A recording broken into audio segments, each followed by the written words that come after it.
All right, chapters 1 through 3 of Building Thinking Classrooms. Peter Liljedahl. I got it this time. Still absolutely loving it. Still very inspired by the book.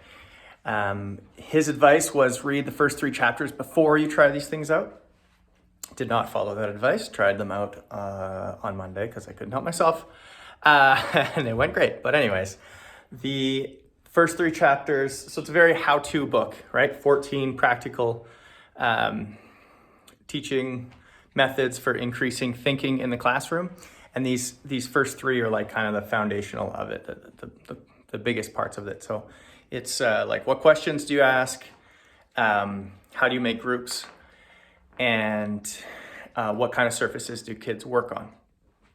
And what I'm loving about this book is it's so tuned in to like those little intricacies of teaching that I really don't know if people think about these things when they're not teaching day in, day out. So like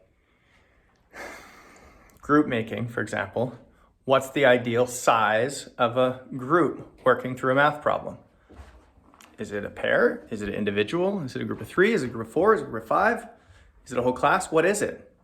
Well, according to the research that Dr. Liljedahl has done, it's 3.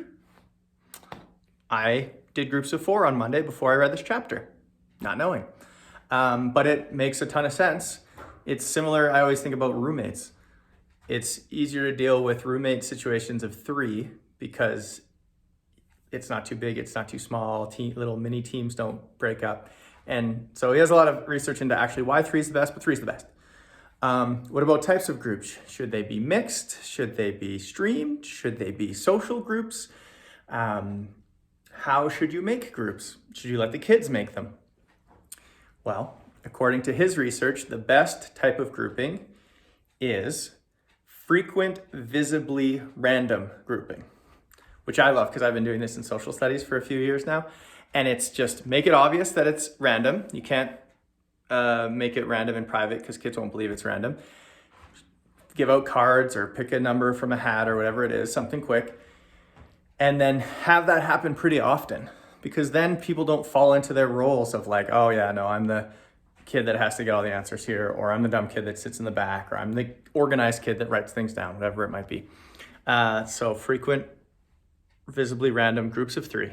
So it's like not even little, specific how-to things is what I'm really loving about this book. So types of questions, rich problems that have low floor and high ceilings that you can really bite your teeth into. Groups of 3 that are randomly selected and that frequently change and that kids know that it's random. And then kids working on what kind of space. Should they have their own notebook? Should they have their own binder? Should they work on a whiteboard? Should that whiteboard be horizontal? Should it be vertical? Should it be a clipboard? Can they work on the floor? Should they be standing? Should they be sitting? Right? Well, according to the research, it's vertical non-permanent surfaces. So VNPS. Basically, whiteboards. And there's, again, a ton of reasons for this. It increases transfer.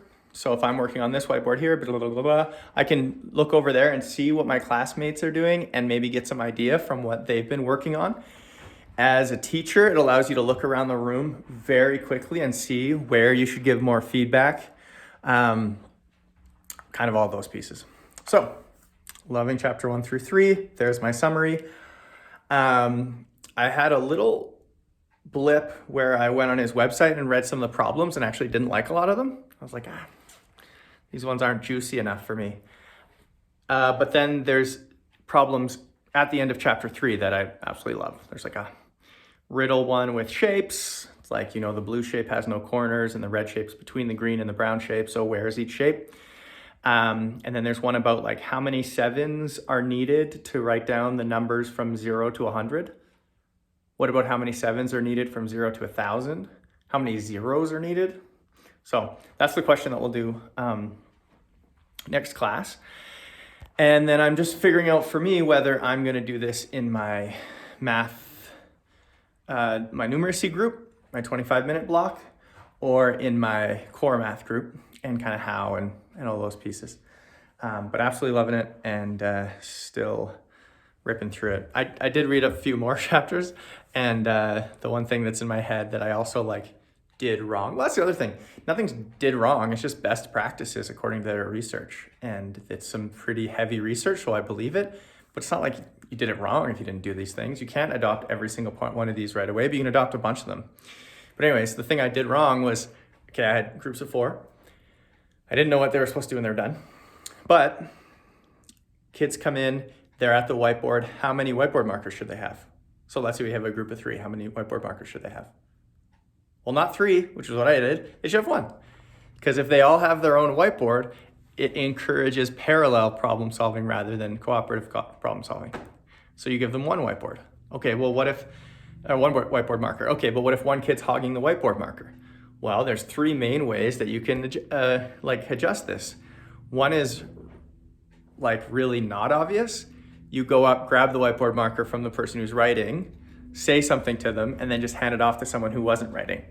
Nonverbal, no risk, boom, there it is. Or you can say, hey, it's been 3 minutes. If you haven't written something with the whiteboard yet, right now. Like genius. And there's a third one, I forget what it is now. But all these things like, oh, the kids should have one color whiteboard and then the teacher should have a different one so you know what kind of hints or extensions you've given. Anyways, loving it. Going to use it for something in math this week, probably my numeracy group. But again, I'm kind of going back and forth about how I structure that time. I'll get into it because these videos are for me anyways. The group's only 25 minutes, and the routine I have now is they come in and work on some sort of a problem. And originally that was only 5 minutes, and they were pretty straightforward practice problems.